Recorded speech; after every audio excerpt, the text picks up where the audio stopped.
수님이의 이야기 보따리 오늘도 들어주셔서 감사합니다. 구독과 좋아요는 영상 제작에 힘이 됩니다. 그럼 이야기 시작하겠습니다. 가을 저녁 창밖의 하늘은 붉게 물들고 있었다. 시골 마을은 늘 고요했고 그 고요가 이제는 익숙했다. 수님은 혼자 산지 오래였다. 남편은 이미 세상을 떠났고 아들은 도시로 떠나 바쁜 삶에 묻혀 살았다. 가끔 전화를 걸어오긴 했지만 얼굴을 보는 건 명절이나 특별한 일이 있을 때뿐이었다. 그날도 수님은 마당에서 고추를 말리며 하루를 정리하고 있었다. 그때 초인종 소리가 울렸다. 이 시간에 이 마을에서 초인종을 누르는 이는 드물었다. 현관문을 열자 뜻밖에도 며느리 은지가 서 있었다. 은지는 결혼 이후 거의 찾아오지 않았다. 설 추석에도 얼굴을 비추지 않던 며느리가 오늘은 억지로 웃음을 짓고 서 있었다. 손에는 작은 종이 가방이 들려 있었다. 어머니, 저예요. 오랜만이죠?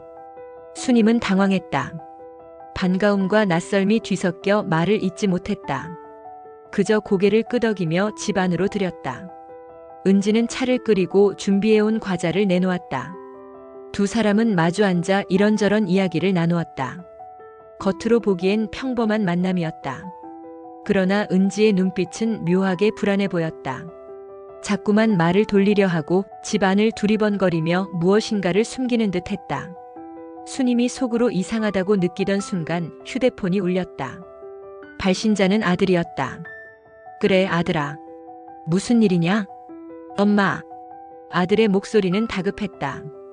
지금 은지랑 같이 있어요? 엄마, 제발 당장 도망가세요. 수님은 순간 귀를 의심했다. 뭐라고 하니? 은지가 와 있는데 왜 그러냐? 엄마, 지금 설명할 수 없어요.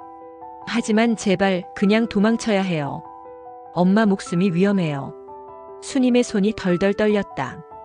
눈앞에는 며느리가 앉아 있었고 전화기에서는 아들의 울먹임이 흘러나왔다. 은지가 무표정하게 수님을 바라봤다.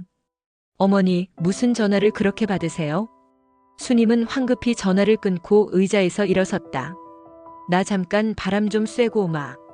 은지가 무언가 말하려 했지만 수님은 곧장 현관문을 열고 뛰쳐나갔다. 밤의 시골길은 어둡고 젖어 있었다. 숨이 차올랐지만 수님은 달리고 또 달렸다. 아들의 목소리가 귀에서 맴돌았다. 엄마, 도망가세요. 목숨이 위험해요. 비 내린 흙길에서 신발이 젖었고 바람은 차가웠다. 그러나 몸보다 더 떨리는 건 마음이었다. 왜 아들이 그런 말을 했을까? 은지가 무슨 잘못을 했을까? 아니면 은지도 모르게 어떤 일이 벌어진 걸까? 수님은 도망치면서도 마음이 아팠다. 내가 도대체 뭘 그렇게 잘못 살았다고 이렇게 쫓기듯 달아나야 하냐? 골목을 지나 버려진 창고에 숨었을 때 휴대폰이 다시 울렸다. 아들아, 나 지금 도망쳤다. 도대체 무슨 일이냐? 아들의 목소리는 떨렸다. 엄마, 사실은 은지가 아픈 걸 숨겼어요. 엄마한테 알리고 싶지 않았던 거예요. 오늘 엄마를 찾아간 것도 마지막으로 얼굴을 보고 싶어서예요. 수님의 심장이 철렁 내려앉았다. 그게 무슨 말이냐? 은지가 아프다니? 은지가 병원에선 버틸 수 없다고 했어요. 하지만 엄마한테 그 모습 보이기 싫다고 했거든요.